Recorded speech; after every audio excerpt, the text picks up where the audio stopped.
우리들 교회는 18년 전 2003년 6월 15일 이곳 휘문고등학교, 여기는 체육관인데 저 식당에서 창립을 했습니다. 지금도 모든 사람들은 학교로만 알지 이곳에 지금 우리들 교회가 있음을 모르는 사람들이 많아요. 그런데 그렇게 알려지지 않았음에도 18년 동안 숱한 사람들이 입소문으로 집으로 돌아왔어요. 집으로는 구원을 의미하지만 정말 가정으로 돌아온 분들이 정말 너무 많아요. 오늘도 그 한 사람이 집으로 돌아오기 원해서 저의 신앙 고백인 룻기 간증을 좀 이제 하려고 해요.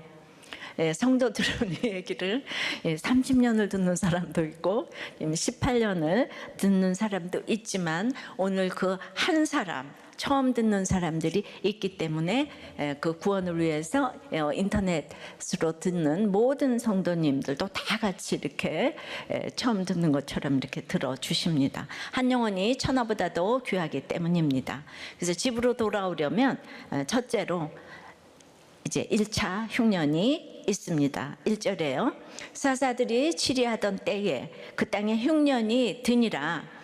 때와 이 육하 원칙이 굉장히 중요하죠. 일단 흉년은 누구에게나 올 수 있습니다. 그런데 시기마다 종류별로 이제 육적, 정신적, 영적 흉년이 있을 수가 있는데 저의 어린 시절에 가난한 육적 흉년과 또 결혼 생활의 정신적인 인간관계의 흉년, 그것도 모자라 이제는 목사가 되어서 여성 목회는 남자는 겉으로 무시하고 여자는 속으로 무시하는 이런 영적인 흉년이라고 할 수 있을 것입니다. 게다가 제가 항암으로 질병의 흉년까지 맛보게 하셨어요. 보통 성도라면 암 투병만 하면 되는데 제가 목사다 보니까 왜 암이 걸렸냐면서 하나하나 의미를 부여하기에 이것도 참 흉년이고, 그리고 여러분도 한 사람 힘든 사람 한 사람 얘기만 듣기도 흉년인데 지금 날 수십 년을 날마다 그 흉년의 성도들이 살려달라고 하니까 저는 이제 천국 가는 그날까지 끝없는 영적 흉년이 아닌가 합니다. 그러나 이 모든 흉년이 섞여서 골고루 오며 가며 내 아버지 집으로 가게 하시는 것이죠. 자, 흉년이 들은 그 땅에 누구의 치리를 받는가는 아주 중요합니다. 사사는 이제 심판관, 재판관인데 일단은 영적 멘토인 목사님이라고 할 수 있겠는데 그러나 이제 이 큐티를 할 때 목사님이라 그러면 우리가 적용이 안 되잖아요. 근데 그 사사기 마지막 말씀 그대로 그때 왕이 없으므로 사람이 각기 자기 소견에 옳은 대로 행하였다처럼 그 당시 사사가 이제 자기가 법이었다고 합니다. 그런데 이제 우리한테 주신 음성으로 들으면은 내가 하나님 자리에 놓고 있는 그곳에 통치를 받는 거를 이렇게 생크를 해봐야 되는 거죠. 뭐 자녀, 남편, 물질, 명예, 돈 등 하나님 자리에 있으면 항상 망할 때가 되면 자기가 법인 거예요. 성경적 가치관과는 상관없는 시대니까 사사도 백성도 각자가 자기가 법인 시대에 지금 살고 있어요. 나에게 하나님이 왕이 되시지 않으면 그 누구도 예외 없이 악한 시대를 살 수밖에 없다는 걸 기억하고 또 기억해야 합니다. 풍년에는 배가 불러서 말씀이 안 봐지고 흉년이 들면은 없어서 안 봐집니다. 늘 핑계가 많습니다. 자, 그 다음 구절이에요. 성경 잘 보세요. 유다 베들레헴의 한 사람이 그 아내와 두 아들을 데리고 모압 지방에 가서 거류하였는데, 유다는 찬송이란 뜻이고 베들레헴은 떡집이란 뜻입니다. 그 유다 베들레헴은 후에 예수님이 오실 땅인 거예요. 근데 모압은 여호와의 총회에 들어오지 못하는 저주받은 땅인데 이 찬송의 떡집에 거해야 될 이 한 사람이 돈이 많다고 하나님하고 상관도 없는 모압 지방으로 두 아들을 데리고 딱 이민을 갔다 이겁니다. 영적 멘토 역할을 해야 될 이 한 사람, 가장이 이렇게 갔어요. 근데 거기 뭐냐 하면은 한 사람이 그 아내와 두 아들이라고 했으니까 이 한 사람이 얼마나 중요합니까? 이 성경적 가치관을 가지지 못한 이 가장과 지도자와 교회의 지도자, 나라의 지도자 한 사람 때문에 징계의 수단으로 흉년이 왔는데 해석을 못하고 가족을 위하여 도리어 모압 지방으로 떠났습니다. 2절에 그 사람의 이름은 엘리멜렉이요 그 아내의 이름은 나오미요 여호와는 나의 왕이다. 또 아내의 이름은 희락과 즐거움이라는 이런 경건한 가정이 흉년이 오니까 흉년이 오기 전에는 나도 속고 너도 속는 믿음이었는데 믿음의 실체가 딱 드러났어요. 흉년이 오니까 이제 떠났는데 왜 떠났는지 이유가 나왔어요. 이제 선남 선녀인 그의 두 아들의 이름이 말론과 기럐인데 말론은 병약하다고 기럐은 쇠약하다는 뜻인 거예요. 그러니까 말론과 기럐 선남 선녀 밑에 자녀가 병약하고 쇠약하니까 떠날 이유가 충분하죠. 우린 자녀 문제에 누구도 이렇게 장사가 없습니다. 그래서 결국은 두 아들 모두 모압 땅에서 죽었으니까 내가 눈앞에 바라보고 결정한 이 결정 때문에 자녀가 성공했을지 몰라도 죽을 수가 있습니다. 여기 병약하고 쇠약해도 아들들에게는 유다, 베들레헴, 에브라시 하나 더 붙었어요. 풍성하다 뜻입니다. 흉년이 와도 나도 살고 자식도 살려면 풍성한 찬송의 유다, 베들레헴, 에브랏 이 풍성한 찬송의 떡집에 살아야 된다는 거예요. 그런데도 2절 마지막에 그들이 모압 지방으로 들어가서 거기 살더니 이제 우리가 큐티를 할 때 반복되는 단어가 나오면 그날의 키워드로 생각하면 될 때가 많습니다. 모압이 벌써 2번이나 나오고 있어요. 이제 1절, 2절을 이렇게 보면서 나의 흉년은 무엇인가? 이 흉년에 내가 가고 싶은 모압은 어디고 있어야 될 찬송의 떡집 유다 베들레헴은 어딘가 이렇게 좀 적용을 해보시면 좋겠습니다. 근데 정신을 못 차리니까 이 집은 예수님이 오셔야 될 가문이기 때문에 두 번째는 집으로 가기 위해서 2차 흉년을 허락하십니다. 3절에요. 나오미의 남편 엘리멜렉이 죽고 나오미와 그의 두 아들이 이제 남았으며 그런데 이 잘못된 선택을 하고 나오미의 남편이 죽었어요. 생떼 같은 남편이. 지금도 사별은 스트레스 지수 100%인데 고대 근동은 이제 1000%인 거예요. 성경에서 고아와 과부를 가장 불쌍히 여기라고 했는데 주인이 없기 때문이에요.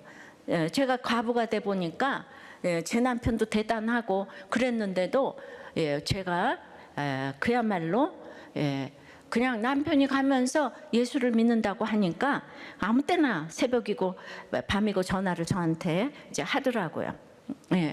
그래서 제가 이렇게 과부가 돼서 수십 년을 35년을 이렇게 살아보니까 세상에 남편은 꼭 있어야 돼요. 그리고요 남편이요 아파서 누워서 영원히 쳐누워 있어도 남편은 있어야 돼요. 남편이 있어야 목회도 하고 남편이 있어야 교회 나와서 봉사도 하지. 남편이 없어요. 제가 이 젊은 30대의 과부가 돼가지고 봉사를 하려니까 여기저기서 다 달리트예요. 불가촉 천민인 거예요. 그러므로 여러분들은 남편은 원래부터 하늘같이 알고 그냥 대접을 하고 오셨어요 가셨어요 이러면서 여자의 머리 위가 이제 남편이라고 하고 남편의 머리가 그리스도라고 했잖아요. 그죠? 근데 이 과부 중에서도 먹을 것이 있는 과부는 너무 불쌍해요. 먹을 것이 없는 과부는 일하느라고 고통을 다 잊어버리잖아요. 그러니까 다 남편 잡은 니은이라고 하잖아요. 젊은 그 과부를. 그러니까 남편이 갔는데 나가 다닐 수도 없고 그런데다가 더 불쌍한 과부는 또 이쁘기까지 한 과부예요. 생각해 보세요. 나갈 수도 들어갈 수도 없고 극장을 혼자 가겠어요? 여행을 혼자 가겠어요? 그리고 이제 딱 속기 좋아가지고 돈 버려 몸 버려 하기 좋은 것이 이 불쌍한 정말 돈 있고 이쁜 과부인 거예요. 나오미가 그랬을 것 같아요. 프로이드의 대상상실이란 단어가 있습니다. 그러니까 이 남편 죽은 거 하나 집착하다가 우울증 걸리고 갑상선 항진에 대장암 걸리고, 그러니까 이제 그런 엄마를 지겨워하는 아들들이 가출하고 게임하고 학교 안 가고 이러다가 결국은 모든 걸 다 잃게 된다는 것입니다. 그래서 이렇게 여기서 중요한 것은 다시 3절 읽습니다. 나오미의 남편 엘리멜렉이 죽고 나오미와 그의 두 아들이 다 같이 남았으며, 죽어도 이렇게 남았으며를 보셔야 되는 거예요. 피난을 왔는데, 이민을 왔는데 내 남편이 죽다니 할 게 아니라 나에게 나도 있고 영적 계보를 이어갈 두 아들이 남았구나 해야 합니다. 이것을 빨리 깨닫고 찬송의 떡집으로 돌이키는 것이 남은 것을 보는 것입니다. 제가 그렇게 30대에 과부가 되었는데, 저는 그 2차 흉년이 남편의 죽음에서 저는 남은 거를 봤어요. 그래서 그냥 이 30대 과부가 그냥 60대 권사님 과부 앞에서 나는 과부다 그 한마디 하면은 딱 제압을 하고 그분이 뚝 굳히더라고요. 나는 과부다 이렇게 얘기하니까. 그 사람은 그 과부된 게 너무 불쌍하고 수치스럽고 말하는데 내가 가서 얘기를 하니까, 그러나 이 나오미는 남겨진 거를 보지 못했어요. 말씀이 안 들리니까 나오미가 어떤 짓거리를 하는지 4절 봅니다. 그들은 모압 여자 중에서 그들의 아내를 맞이하였는데 하나 이름은 오르바요, 하나 이름은 루시더라. 그들이 거기에 거주한 지 10년쯤에 이 모압 땅에서 이제 나오미는 내가 회복돼서 짠하고 보여주겠다면서 찬송의 떡집으로 돌아가지를 않아요. 예수 믿고 이 교양 있는 사람들은요, 그 남편 죽으면 떠나고 부도 나면 떠나고 바람 피면 떠나고, 교회가 로타리 클럽입니까? 다 떠나고 회복되면 돌아오겠대. 회복되면 짠하고. 그래서 여기 10년이나 있었는데 보니까 거기 며느리 이름이 나와요. 오르바, 룻. 다 미인이잖아요. 10년 동안 미인 며느리를 얻은 걸로 봐서 아들이 학교를 잘 간 거죠. 공부 때문에 갔는데, 우리 하버드를 갔나 봐요. 그래가지고 성공을 이제 한 거예요. 그러니까 우리가 교회를 떠났기 때문에 이스라엘 방식으로 살아갈 수가 없어요. 모압에 갔으니까 모압 방식으로 모압 사람들하고 모압 여자들하고, 그러니까 모압 여자를 아내로 맞이하는 거 당연한 수순이에요. 믿음도 없는 데 가가지고 뭐 선한 저기를 거기서 자기가 믿음 지키면 돼, 그런 얘기는 하지를 마세요. 말씀도 공급받지 못하고 권고도 위로도 도점도 받지 못하고 오직 공부만 잘하면 된다고, 돈만 잘 벌면 된다고. 그러니까 신앙을 유지하는 것은 거의 불가능에 가깝습니다. 그래서 일단은 나오미가 원하는 대로 애들 공부 잘하고, 뭐 저기 또 이제 거기 또 시민권도 얻어야 되니까 시민권도 얻었나 봐요. 이제 거기 모압 여자들을 얻었으니까 세상적으로 원하는 거를 다 했습니다. 이 가정이 뭐라고요? 예수님의 계보를 이어가야 될 집이라고요. 잘 먹고 잘 살게 놔두면은 잊혀진 자가 되는 거죠. 그러나 하나님 이 가정 너무 사랑하기 때문에 또다시 눈물의 매를 드셨습니다. 적용해 보세요. 흘러 떠내려가며 하나님의 매를 벌고 있는 영적 매너리즘은 무엇입니까? 세 번째는 하나님의 사랑으로 3차 흉년이 왔습니다. 5절입니다. 말론과 기룡 두 사람이 다 죽고, 죽었대요. 그 결과가 무엇입니까? 얼마든지 내 힘으로 잘 먹고 잘 살 수 있어. 남편이 없어도 잘 먹고 잘 살 수 있어. 그러니까 하나님께 버림받을 집이면은 내버려 두셨을 것인데, 이 나오미의 가정에 엄청난 사명이 있기 때문에 아들을 데려가신 거예요. 다시 읽습니다. 말론과 기럨 두 사람이 다 죽고 그 여인은 두 아들과 남편의 뒤에 다 같이, 자, 여전히 남은 것이 있다고 합니다. 이 말씀이 할렐루야죠. 이 입이 다물어지는 이런 고통 가운데서도 남았더라를 보아야 합니다. 남편이 죽고 두 아들이 죽었어도 아직 나오미는 살아있지 않습니까? 그럼 그럴 거예요. 아니, 남편 죽어 두 아들 죽었는데 남은 게 뭐예요? 돈 없고 집 없어 병들어 집에서 내쫓겨 행렬병자가 된다 하더라도 내가 예수를 믿으면 남은 것이 있는 것입니다. 자, 거지 나사로는 하나님을 의인이에요. 그 뜻이 하나님을 의지한다는 뜻입니다. 이름이 있어요. 바디메오도 이름이 있어요. 거지를 먹여주는 부자는 이름이 없어요. 부자, 어떤 부자, 한 부자, 부자 청년, 탕자 부자, 이름이 다 없어요. 예, 이름이 없다는 거 뭡니까? 이 지옥에 갔다는 뜻이에요. 생각건데 현재의 고난은 잠깐이고 앞으로 이루어질 영광과 좋게 비교할 수가 없기 때문에 어떤 고난에서도 이 생각과 비교를 거꾸로 하시면 안 돼요. 예, 고난을 비교하면 안 돼요. 네 고난 내 고난, 네 남편 내 남편, 네 자녀 내 자녀, 이거 비교하느라고 이 영광을 정말 내가 등에 짊어지고 있는 게 이 영광을 비교를 해야지. 그러니까 우리는 그 영적으로 남겨진 그 영광을 볼 때에 정말 이렇게 우리는 예수 믿으면 최고입니다. 믿습니까? 그런데 이제 그 여인이 6절에 그 여인이 뭡니까? 1절서부터 5절까지 1차, 2차, 3차 흉년을 다 거친 그 여인이라고 했어요. 그 여인. 그 여인이 모압 지방에서 부르다가 죽을 이른 모압 지방에서 여호와께서 이제 3차 흉년을 거쳐서 여호와가 처음 등장합니다. 여호와께서 자기 백성을 돌보시사 그들에게 양식 주셨다 함을 다 같이 듣고 나오미는 이제 모압을 떠날 수도 일어날 수도 없습니다.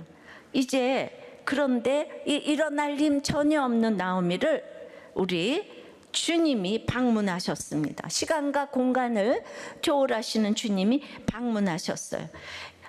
정말 오늘 여러분 정말 말도 안 되는 고난 가운데서 일어날 힘 전혀 없는 한 사람이 오늘 이 자리에 오셨을 줄 믿습니다. 내가 오늘 그 한 사람이 천하보다 귀하기 때문에 제 이 간증을 이렇게 제가 하는 거예요. 한 사람 놓고 지금 그 사람한테 전도하듯이 제 간증을 지금 하는 거예요. 할렐루야. 그리고 다들 기도하면서 이렇게 들어주시는 거예요. 들어주셔야 됩니다. 예, 드디어 이제 6절 후반부에 이에 말씀이 들리니까 이에 두 며느리와 함께 일어나 모압 지방에서 돌아오려 하여. 예, 그러니까 말씀이 들리는 것은 그 부르다가 죽을 이름 모압에서 회개해서 유턴하는 걸 의미해요. 세상 가치관인 모압에서 유턴하는 것입니다.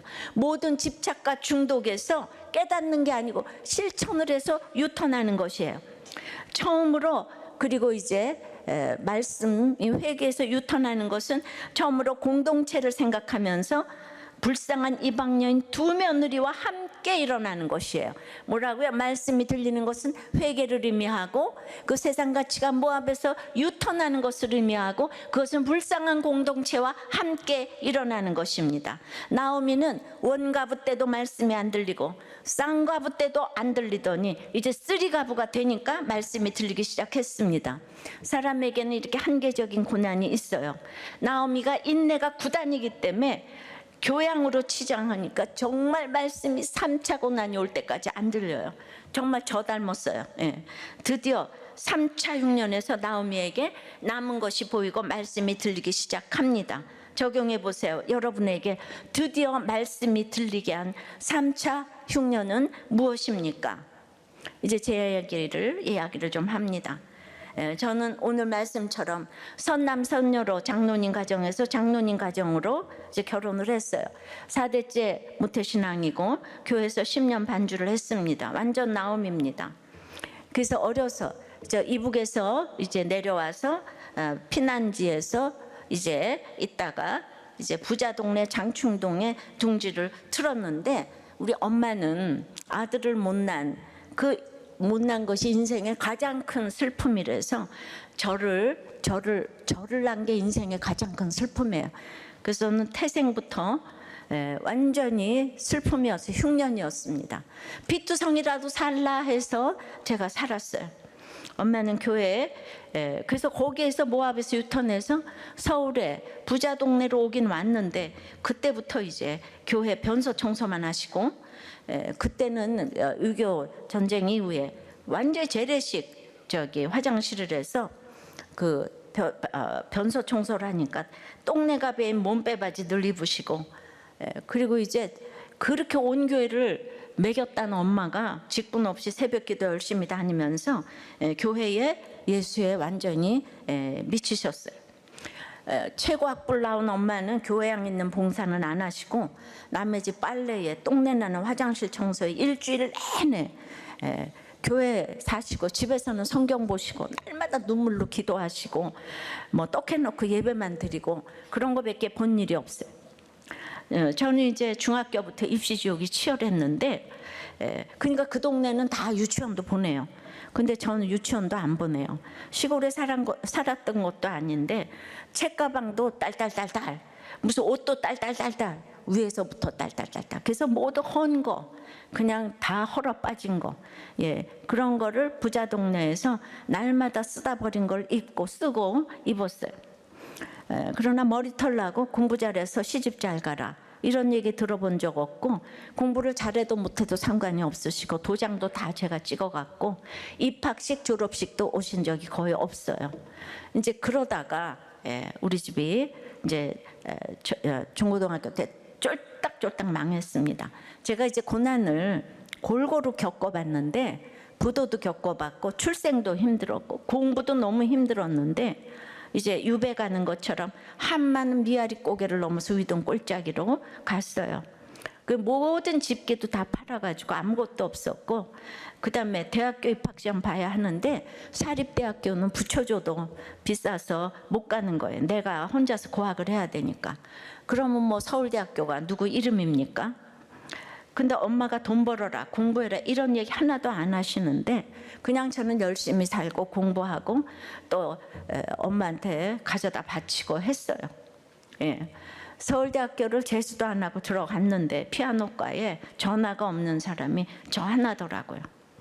저는 등록금을 제가 벌어야 하고 또 장학금도 받아야 되니까 어쩔 수 없이 성적이 좋아서 또 4년 우등을 했어요. 이 대학 성적이 좋아가지고 백도 없고 돈도 없는데도 제가 서울예고에 전임제가 들어왔어요. 그 시집 가느라고 그건 못하고 후에 강사가 되었습니다. 이 가난한 집딸이 이렇게 정말 인간 승리를 해서 다 채워가지고 유명한 사업가 집안에 장로님 권사님 댁에 의사신랑과 선이 들어오니까 예고 강사를 하려다가 아유 이쪽이 훨씬 나은 것 같아가지고 뻑이 가가지고 이제 모압으로 피난 갔어요. 45년 전에 우리 남편이 포드 자동차를 기사를 대동하고 나타났어요. 자, 결혼 안 할 사람 손 들어봐요. 그 사람이 의사인데 아버지 집도 부자인데, 그러니까 내가 이렇게 요새 같으면 그 예고 강사에서 내가 혼자서 이거를 좀 피아노 했는데 그거를 그걸 개발시켜야 되지 않겠어요?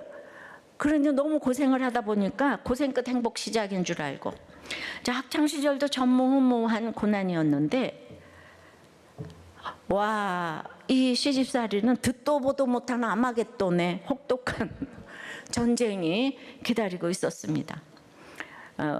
우리 어머니는, 친정어머니는 고학력자로서 이상하게 살았는데 우리 시어머니는 무학력자로서 회장님 사모님이 된, 그랬는데 외출도 안 되고 책을 봐도 안 되고 신문을 봐도 안 되고, 근데 부잣집에 내 방에는 텔레비도 없고 전화도 없고, 그런데 그 내 방에서 책도 신문도 다 못 보게 하시고 말끝마다 여자가 어디서를 외치셨어요. 여자가 어디서. 여자와 사발은 내돌리면 이가 깨지고 여자와 명태는 사흘에 한 번씩 밟아야 된다. 제가 이제 매도 맞았죠. 근데 거기서 제일 정말 지금 생각할수록 저의 전공 고난이 걸레질이었는데, 이 피부가 약한 제가 지금도 좀 이제 제가 좀 뺏겨졌어요. 정말 그 맨손으로 날마다 하이타이 넣고 빨래비누로 해서 걸레를 빨고 발로 이불을 빨래해서, 그때 이제 주부 습진이 이렇게 생겼는데 지금 제가 물일을 안 하는데도 그렇게 때마다 재발이 되는 거예요. 지금 생각해도 피아노를 쳤기 때문에 우리 집에서 날 도와주진 않아도 저를 일을 시키진 않았는데, 근데 해필이면 저의 가장 아킬레스건이 손에 뭐 썩어질 놈의 몸땡이를 고무장갑을 낀다고 이래가지고 맨손으로 걸레를 빨라고 그래가지고 그렇게 걸레를 어떻게 이렇게 걸레를 빨았나. 이게 이번에 이렇게 아픈 걸 보니까 내가 뭐가 그렇게 두려웠을까. 난 정말 바보 아니야?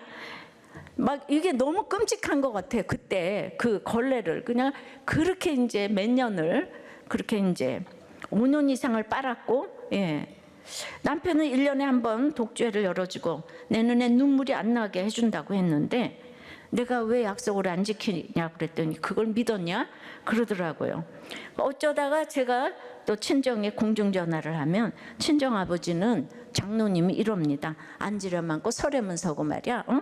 밥만 먹여줘도 고맙지. 내일에 서울대학 나와서 교만해서 그렇다고 전화 다 끊어버리고. 근데 우리 친정엄마는 그렇게 예수 열심히 믿더니 너무나도 이상하게 제 대학교 때 새벽기도 끝나고 바로 교회 앞에서 뺑소니 차에 치여서 그 자리에서 돌아가셨어요. 저는 이제 너무너무 기가 막힌데 이 세상에 아무도 내 편이 없는 거예요. 예, 아주 절벽을 하고 얘기를 해도 이거보다 나을 텐데 너무나 외로워요. 사람은 외로워서 죽습니다. 예, 우리 아줌마 또 둘하고 시어머니 세 분이 세무학자와 한고학력자가 사는 그 외로움. 예, 저 아침부터 저녁까지 메리치똥 따고 그거 이제 붙었다고 야단치면은 정말 어디서부터 어떻게 내가 뭘 잘못했는지 이제 드디어 저는 눈만 뜨면은 이제 이혼을 생각했고 너무 교양이 있어서 연기같이 사라지는 자살을 생각했습니다. 근데 저는 너무나 악어 비늘 속에 기생하는 물고기처럼 너무 비굴했어요. 제 편이 아무도 없는데 세장에 문을 열어놔도 제가 나갈 수가 없어요. 나는 뭐 때문에 사는가.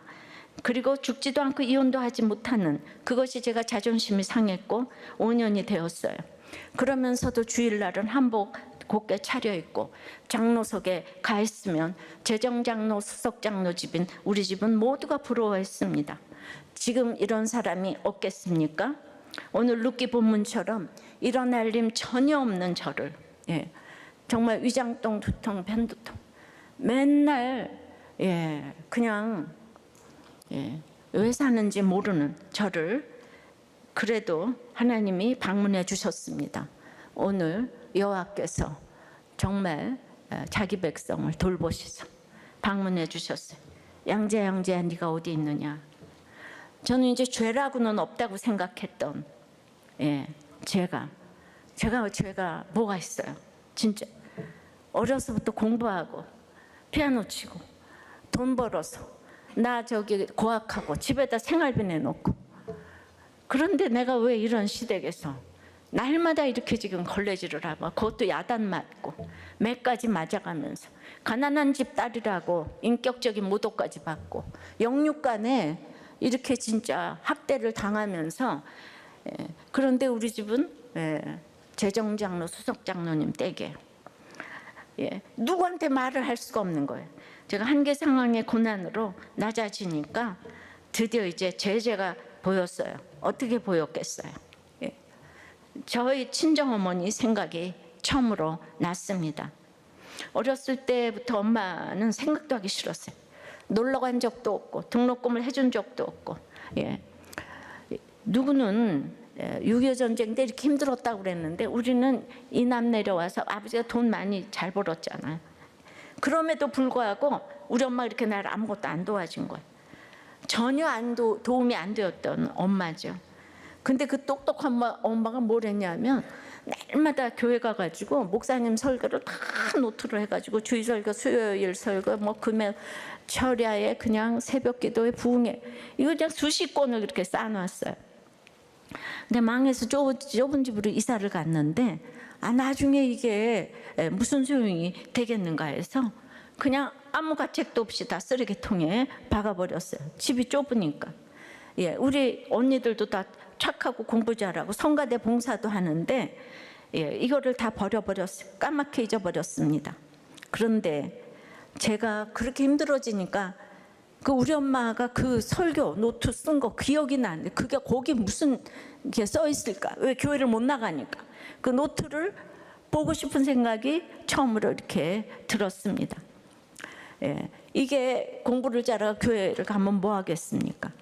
그때는 6.25 동란 이후에 교회마다 다 온 분들은 다 유명하신 분들이에요. 그 유명하신 분들 앉아서 다 지금 설교를 들을 수 있었던 그 노트가 제가 목회를 하면서 얼마나 큰 유산이고 자료가 그때 무슨 설교를 했을까. 예, 그거를 볼 눈이 없어서 다 버려버린 거죠. 사람의 마음이 계획하는 바가 어려서부터 악함이라 그랬는데 저는 이제 뭐가 생각났는가 하면 그거 가난한 동네도 아니고 부자 동네 등굣길에 학교를 가면 똥내 나는 문빼 바지를 입은 엄마가 새벽기도 마치고 오는 거예요. 그래서 모른 척하고 돌아갔어요. 그 똥내가 나는데 창피하지 않겠습니까? 그런데 그러니까 이제 당신 몸으로 난 딸이 그 엄마를 외관이 초라하다가 무시했잖아요, 그죠? 우리 엄마는 그런 사람이 아닌데, 그러니까 제가 내가 그 엄마를 무시했는데 예수를 믿으려면 그 엄마같이 믿어야 되는데, 아니 누가 자기 자식하고 남의 자식을 똑같이 대할 수 있는 사람이 이 세상에 어디 있겠어요? 그런데 내가 진짜 믿음 있는 엄마를 알아주지 못했는데 내가 바닥으로 내려가니까 내가 엄마를 그렇게 무시했는데 시댁에서 내가 지금 이렇게 무시를 받고 있는데 나는 엄마 발바닥도 못 따라갔는데 그 무시받는 게 너무 당연하다, 이런 생각이 들기 시작했어요. 참 그 누가복음 16장에 보면 예수님이 불의한 청지기 비유를 드시면서 바리새인들에게 재물과 하나님을 겸하여 섬길 수가 없다고 말씀하셨는데 바리새인들은 돈을 좋아하는지라 예수님의 말씀을 비웃었더라 말씀이 나옵니다. 자기를 높이고 스스로를 옳다 여기고 사람들에게 높임을 받고자 하는 것이 하나님께서는 미워하시는 것이라고 했는데 제가 그냥 딱 바리새인이더라고요. 모범생인데 돈을 좋아해서 지금 예수님의 말씀을 지금 비웃었어요. 그렇게 죽을 생각을 하고 이혼할 생각을 해도 성경을 보니까 뭔 말인지 하나도 몰라. 예수님의 말씀을 내가 왜 비웃고 있나 생각을 해보니까 나는 어려서부터 교회를 다니고 그냥 나는 학교도 가면은 예배 보고 교회 가도 예배 보고 이렇게 그냥 나 혼자서 다 믿음이 있어요. 그냥 나도 속고 남도 속아.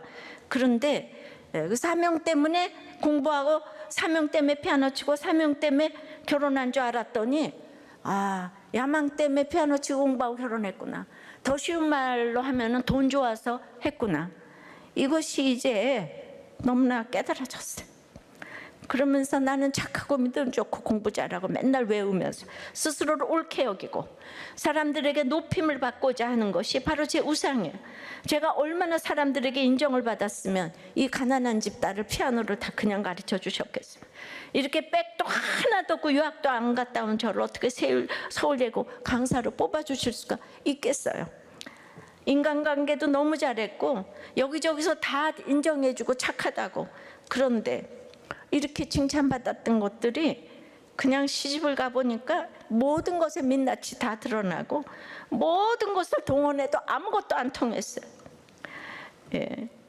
제가 결국은 이제 여기서 이렇게 깨달을 수 있었던 것도 결국은 엄마의 그 삶으로 가르친 것만 남는다고, 내가 결국 모압으로 이민으로 왔구나, 피난으로 왔구나 라고 생각할 수 있었던 것이 드디어 그 어머니가 보여준 가치관 때문에 제가 우리 엄마가 거기 잘 살면서도 맨날 똥내 나는 바지 입고 살았는데 나는 결국은 이 속에서 그 사명이라고는 일개도 없고 부잣집에서 자경 타고 모든 사람들에게 이게 높임을 받고자 하는 거 이상도 이하도 아니라는 거, 이렇게 생각을 하면서 드디어 그 무시했던 어머니 때문에 내가 이렇게 살게 됐다는 깨달음이 오기 시작했어요.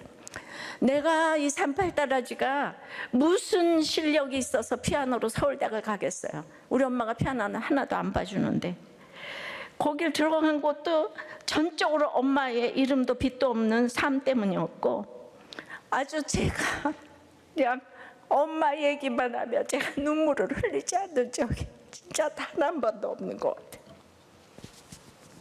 왜냐하면 그 삶을 도저히 따라갈 수가 없기 때문에. 이제 엄마에 비하면은 제가 막 너무 때가 묻은 것 같고 그냥 날마다 그 생각이 그렇게 이제 들어요. 이게 참 보여주는 가치가 이제 중요한 것 같아요. 그러니까 제가 아무리 어쩌고 저쩌고 저는 아이들한테 엄마의 그 가치관을 보여주지를 못해서 항상 미안해요. 그래서 결국 결혼도 그 엄마의 기도 때문에 내가 이렇게 한 것이구나. 거기서 주님을 만났기 때문에 1차, 2차, 3차 흉년을 내가 거쳤지만은 나오미 가정에 예수님이 온 것처럼 결국 제가 이렇게 쓰임받게 됐잖아요. 그러니까 거기서 죽지도 않고 이혼도 하지 않는 거 그 엄마 때문에. 왜냐하면 엄마가 그렇게 화려하게 살고 세상적으로 살지 않았기 때문에 내가 거기서 살 수 있었던 거예요. 본 게 날마다 세상적인 가치관만 얘기했으면 도저히 못 살았을 거예요. 하나님 나를 방문해 주시니까 날마다 회개의 역사가 일어났어요. 똑같은 시집을 살면서 환경이 달라진 게 하나도 없는데 제가 회개하니까 그 한 사람이 되니까 결국 남편과 어머니는 후에 구원이 되셨어요. 우리 시어머니. 참으로 저희 얘기를 들면 제가 너무 이혼할 만하지 않습니까? 그 걸레질화를 그때 저는 학벌도 있고 경력도 있고 정말 외모도 있어서 얼마든지 이혼 100번 1000번 할 만하지 않았겠습니까? 그러나 제가 살아오면서 가장 자랑하고 싶은 한 가지 꼽으라고 하면 서울대 간 것도 아니고 이 가정 지킨 거예요. 어머니 때문에 제가 이 이야기를 하기 위해서 이렇게 간증을 한 것입니다. 가정은 지킬 만한 최고의 것이, 가정을 지켰기 때문에 하나님이 저를 쓰십니다. 자녀들에게 줄 최고의 혼수와 예단은 더럽히지 않은 호족 등본이에요. 저에게 남겨진 것을 본 것은 이 모압의 세상 가치관에서 이제 제가 유턴하게 된 것이죠. 다시 생각을 해봐도 또 그렇게 깨달을 것이 있더라고요. 그러니까 제 힘으로 이렇게 된 게 진짜 아니에요. 제가 뭐 선한 게 저한테 이렇게 뭐가 있겠습니까? 이렇게 1차, 2차, 3차 흉년을 해석을 해서 주님을 만나게 되면 네 번째는 그 나의 흉년에서 이 상처가 별이 되는 거예요. 19절에 이제 이 두 사람이 베들레헴까지 갔더라. 그러니까 베들레헴에 이를 때 온 성읍이 그들로 말미암아 떠들며 이르기를 이가 나오미냐 하는지라. 그러니까 이제 드디어 나오미가 베들레헴 찬송의 떡집으로 돌아갑니다. 그랬더니 고향 사람들이 전부 다 반겼을까요? 아이고 흉년 때 떠나더니 남편 죽고 아들들 죽고 꼴 좋다 이렇게 떠들면서 여기 비아냥거렸어요. 제가 30대 때 혼자 돼서 이렇게 이제 가정중수와 그 남편 죽은 얘기를 하면서 막 큐티를 하라고 하니까 저에게 아유 참 너무 훌륭하시다 그랬겠어요. 전부 다 저 여자는 신학도 안 한 여자가 왜 저러고 있는가. 제가 혼자서 주애를 해보려니까 제가 이제 달리 튼 거예요. 달리트 불가촉 천민인 거예요. 정말 반사도 못하겠고 아무것도 못하겠어서 우리 집에서 큐티 모임을 한 거잖아요.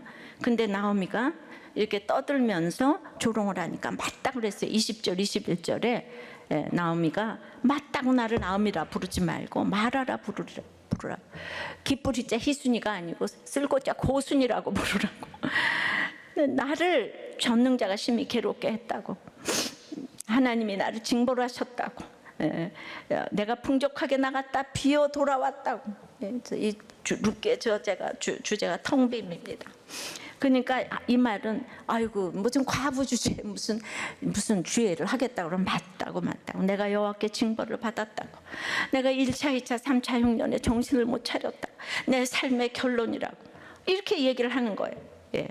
또 가난한 주제에 그러면 맞다고 이게 나오미의 간증이에요.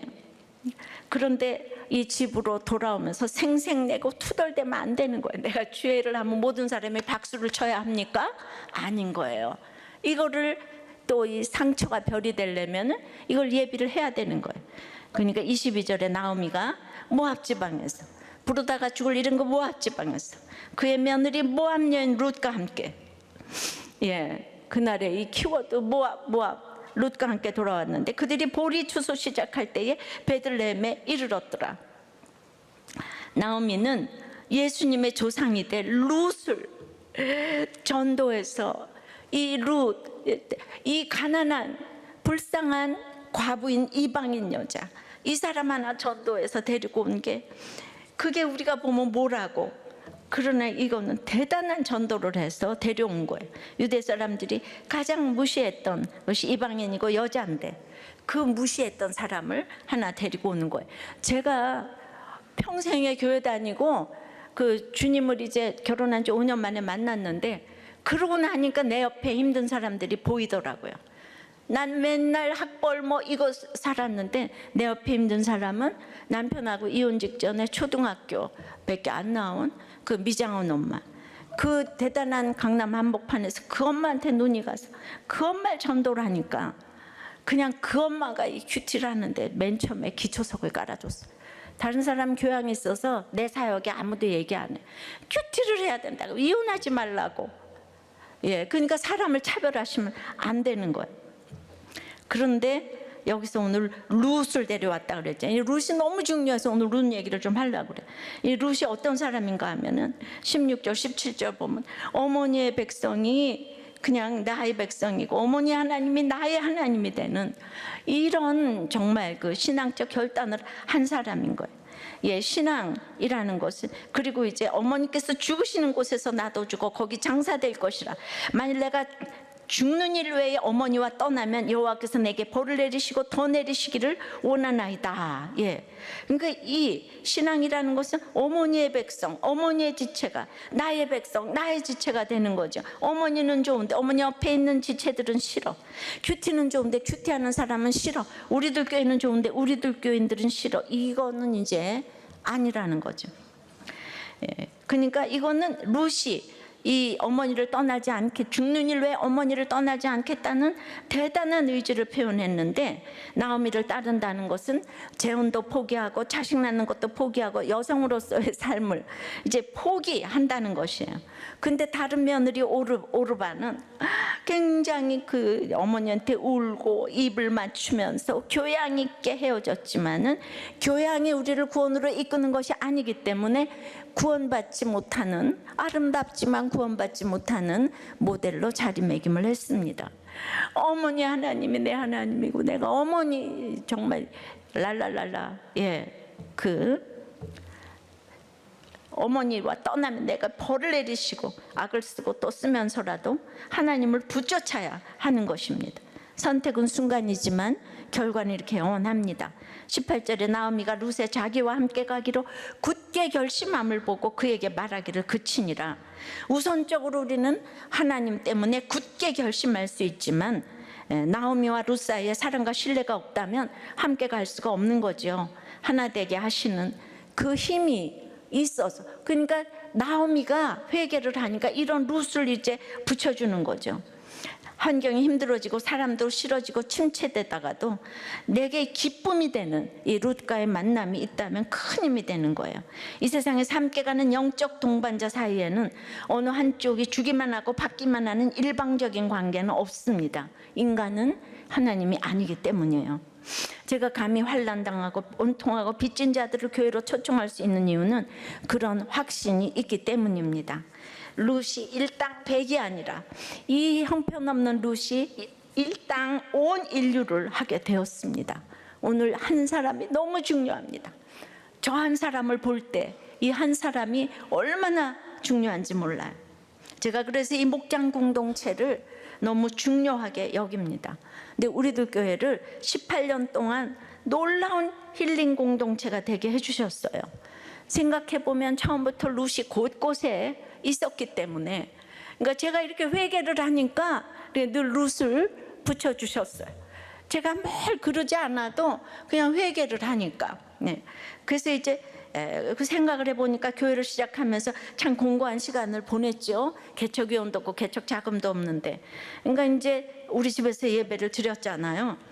처음에 그 예배 큐시 짤 줄 아는 사람도 없고 저는 목회도 안 해봤기 때문에, 그러니까 예배 큐시도 우리 딸이 다 짜고 피아노 반주도 맨날 다 짜고, 예, 그래서 누가 또 혹시라도 올까 그래서 점심도 준비하고, 예, 거실에서 예배를 드리니까 가구들을 다 이리저리 버려버리고 옮기고, 제가 피아노 선생이잖아요. 3대, 예, 그랜드 2대, 어프라이트 하나. 그런데 그랜드와 어프라이트 다 갖다 버리고, 살림살이 다 모두에게 보이고, 예, 아이들 방까지 스피커를 방방에 설치하고 거기서 예배 다 드리고, 방방이 또 소그룹 모임 나눔하고 교회를 하려니까 이제 저희 사생활은 이제 완전히 없는 거잖아. 이게 사명이 아니라면 이런 흉년이 어디 있겠습니까? 근데 이제 제가 생각해 보니까 저는 그렇다 손 쳐도 여러분 큐티 모임을 13개 모임까지 했었잖아요. 이후 교회까지 하게 됐는데, 우리 남편 가자마자 어려서부터 지금 다 큰 초등학생부터 다 큰 처녀 총각이 되도록 이 자기 방을 사람들이 마음대로 들락거린다면 여러분들은 어떨 것 같아요? 제가 정말 나쁜 엄마였다는, 그리고 엄마가 어떻게 나한테 그럴 수가 있나 하면서 똑같이. 근데 우리 엄마는 뭐 행함이라도 있는데 나는 입으로만. 예. 그래서 너무나 진짜 미안하죠. 그래도 어떻게 하겠어요. 하나님이 기억해 주시겠죠. 예. 그러나 이제 다시 22절에 흉년으로 시작한 이 고난에서 부끄럼 없이 나오미의 이야기를 다 했더니 추수가 시작되고 흉년이 풍년이 되었습니다. 1절에서 시작한 흉년이 마지막 절에서 풍년으로 바뀌었습니다. 하나님이 나를 미워서 고난을 주시는 것이 아니에요. 그러니까 저도 간증하기 시작하면서 저의 흉년이 풍년이 되었습니다.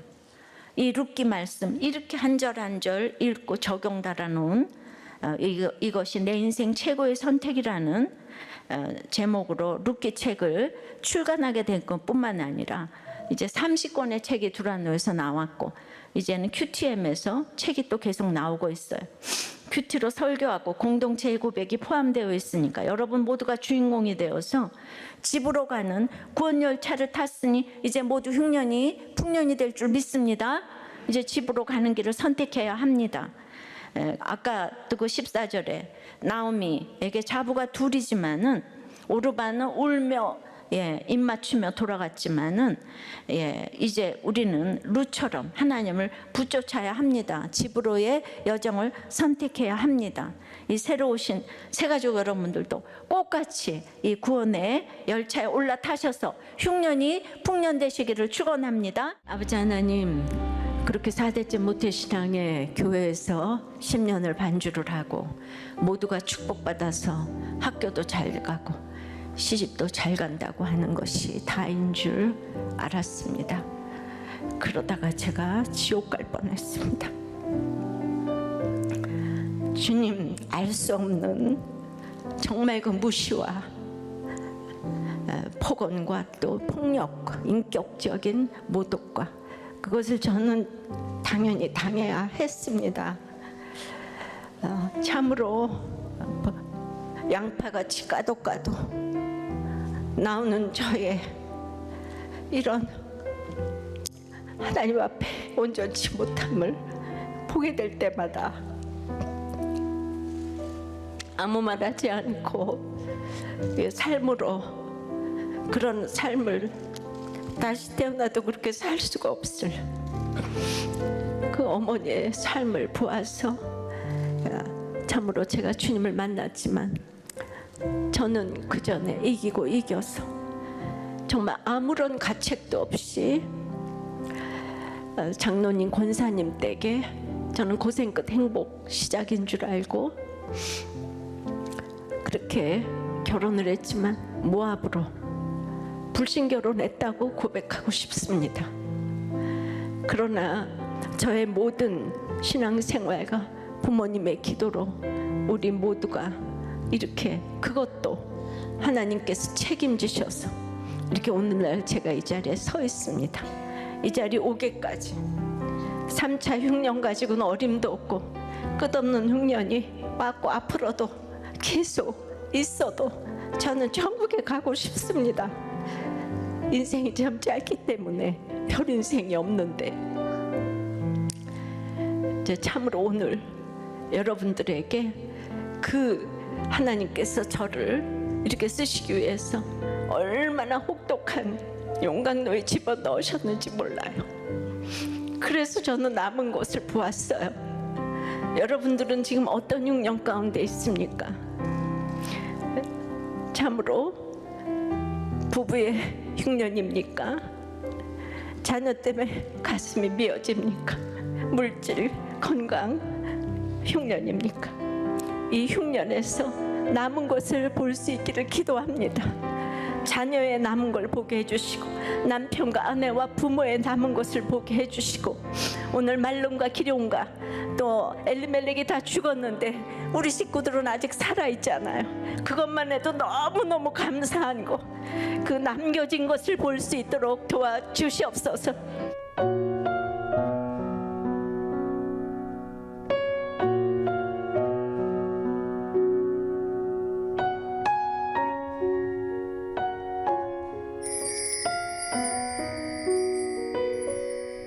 세 살 때 부모님 이혼 후 외갓집에 얹혀서 눈칫밥을 먹다 초등학교 입학 후엔 어머니 지인 집에서 더보살이를 했습니다.